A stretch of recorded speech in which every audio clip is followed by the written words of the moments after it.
చెప్పడం జరిగింది. ఇప్పుడు మన దగ్గరికి పిల్లలు వస్తారు.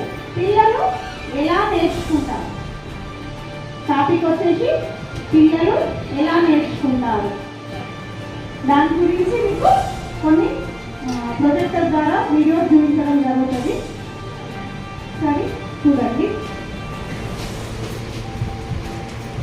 మరియు అన్వేషించడానికి ఆసక్తి కలిగి ఉంటారు. అవకాశాలను అందించాలి. ఇలాంటి అనుభవాలు పిల్లలు ఆలోచించడానికి మరియు వారిలో ఆలోచనలను మరియు ఆ భావనలను అభివృద్ధి చేసుకోవడానికి వీలు కల్పిస్తాయి. ఒకటి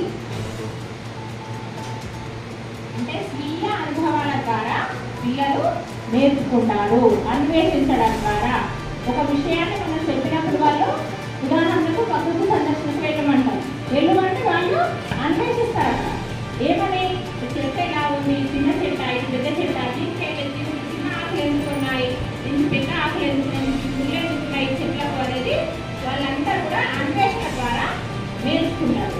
ఏ పనిని చేసినా పిల్లలు అన్వేషించి స్వీయ అనుభవాల ద్వారా నేర్చుకుంటారు. స్వీయ అనుభవాలు అంటే మనకు ప్రకృతిలో ఉండే మన పరిసరాల్లో ఉండే వాళ్ళకు తెలిసిన అనుభవాలనే మనకు చెప్పాలి. వాటి ద్వారానే వాళ్ళు ఎక్కువగా నేర్చుకోగలుగుతారు. తెలియని విషయాల గురించి కానీ చెప్తే వాళ్ళకు సరిగా అర్థం కాదు. తన పరిసరాలలో ఏవైతే కళ్ళకు కనిపించి అనుభవాల ద్వారా ఉంటాయో అవి చక్కగా నేర్చుకోగలరు. చూడకపోతే అవి ఎలా ఉంటాయో చెప్పగలరా? జీబ్రా ఎలా ఉంటుందో చెప్పగలరా? ఆలోచించండి. జిరాఫీ లేదా జీబ్రాను ఇంతకు ముందు ఎన్నడూ చూడకపోతే అది ఎలా ఉంటుందో పిల్లవాడు చెప్పగలరా? తెలుసుకోవాలి. ఇప్పుడు సపోజ్ కూరగాయలు ఉన్నాయి, కాకి వర్షం ద్వారా ఇది అని చెప్పగలుగుతాడు. ఇంకా పుదీనా కానీ కరివేపాకు సువాసన వచ్చే ఉంటుంది చూసి ఇది అని చెప్పగలరు. అంటే మనకి నాణ్యేంద్రియాలను ఉపయోగించి ముక్కుతో వాసన చూసి కళ్ళతో చూసి చెప్పగలుగుతారు. అట్లాగే స్వీయ అనుభవాలు అంటున్నాం. మనం పరిసరాల్లో ప్రత్యక్షంగా చూసిన అనుభవాల ద్వారా నేర్చుకోగలుగుతారు. ఇప్పుడు జిరాఫీని చూపిస్తాం మనం. జిరాఫీ అంటే అర్థమవుతుందా పిల్లలకి? అర్థం కాదు. అది ఎట్లా ఉంటాడో కూడా ఇది చాలా పెద్దగా ఉంటుంది. అంటే పెద్దగా ఉన్న జంతువుని ఊహించుకుంటాడు. ఇలా ఉందా, ఇలా ఉంటుందా, ఇలా అనుకుంటాడు. అదే మనకు మన నిజమైన మన కళ్ళ వెంట అని చిత్రంగా చూపిస్తా. మా ఇంటి నుంచి ఇలాంటి బాధ ఉంది, కోడి ఇక నేను చూసిన అని ప్రత్యక్ష అనుభవాల ద్వారా ఉండే ముందు పరిచయం చేయాలి. ఆ తర్వాత వేరే ఇవన్నీ పరిచయం తర్వాత వేరే వాటి గురించి ఆలోచించాలి. కావున పిల్లలు మనం చెప్పే వయసు ఏదైతే ఉందో పూర్వ ప్రాథమిక విద్యలో స్వీయ అనుభవాలు, జ్ఞానేంద్రియాలు మరియు పరిశీలించడం ద్వారా పిల్లలు నేర్చుకుంటారు. నెక్స్ట్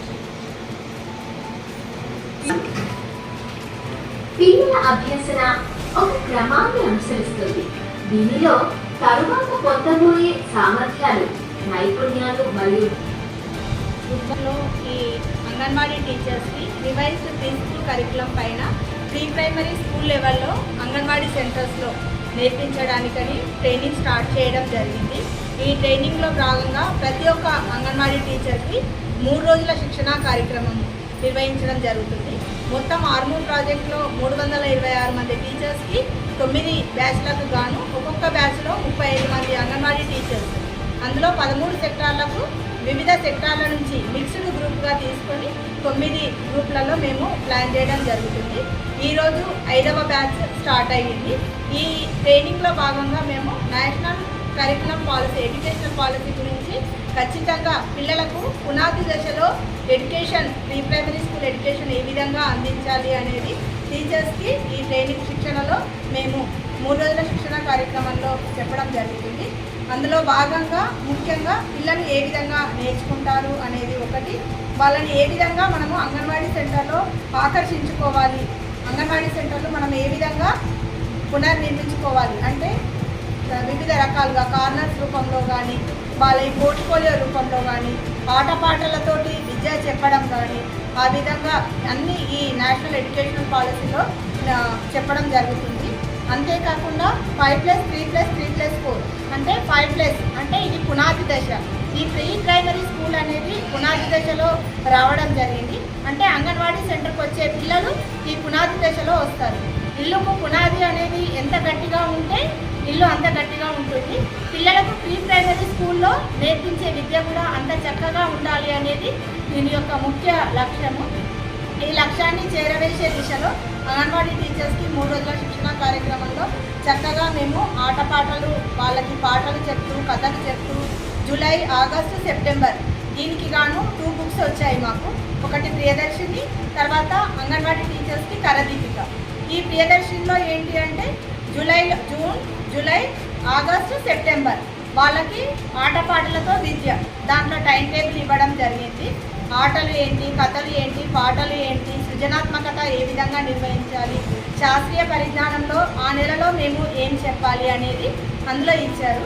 కరదీపిక టీచర్స్కి ఏ విధంగా వాళ్ళు ఆ కరదీపికలో వాళ్ళకి సజెషన్స్ మీరు ఏ విధంగా నిర్వహించాలి అనేది కరదీపిక ఇవ్వడం జరుగుతుంది. ఈ 2 బుక్స్ ప్రతి టీచర్కి కూడా అందించి వాళ్ళకి వాళ్ళ అంగన్వాడీ సెంటర్ లెవెల్లో పిల్లలకి నేర్పించాల్సిందిగా మేము చెప్పడం జరుగుతుంది ఈ ట్రైనింగ్లో. కాబట్టి ప్రతి ఒక్క అంగన్వాడీ టీచర్ కూడా ఇక్కడ నేర్చుకున్న విషయాలను చక్కగా విని వాళ్ళని అంగన్వాడీ సెంటర్ లెవెల్లో చక్కగా వాటిని పాటించేలాగా వాళ్ళు చేయాలని, అంగన్వాడీకి పిల్లలందరినీ కూడా ఆకర్షించేలాగా ఎలా అంటే ఇప్పుడు వాళ్ళది పునాది దశ కాబట్టి ప్రతి ఒక్క ప్రీ స్కూల్ చైల్డ్ అంటే 3 to 5 years చైల్డ్ ఖచ్చితంగా అంగన్వాడీకి వచ్చేలాగా బడిబాట ద్వారా కానీ వాళ్ళను తర్వాత వాళ్ళు ఇంకా స్కూల్ మేళా నిర్వహించడము, బాలమేళా నిర్వహించడము, ఈసీసీ డే కండక్ట్ చేయడము, ఇలాంటి ప్రోగ్రామ్స్ అన్నీ కూడా ఈ శిక్షణ కార్యక్రమంలో మేము చెప్పడం జరుగుతుందండి. కాబట్టి టీచర్స్ అందరూ ఖచ్చితంగా ఈ విషయాలన్నీ నేర్చుకొని ఆర్మూర్ ప్రాజెక్ట్లో చాలా చక్కగా పూర్వ ప్రాథమిక విద్య అందిస్తారని తెలియజేస్తున్నాను. Thank you all.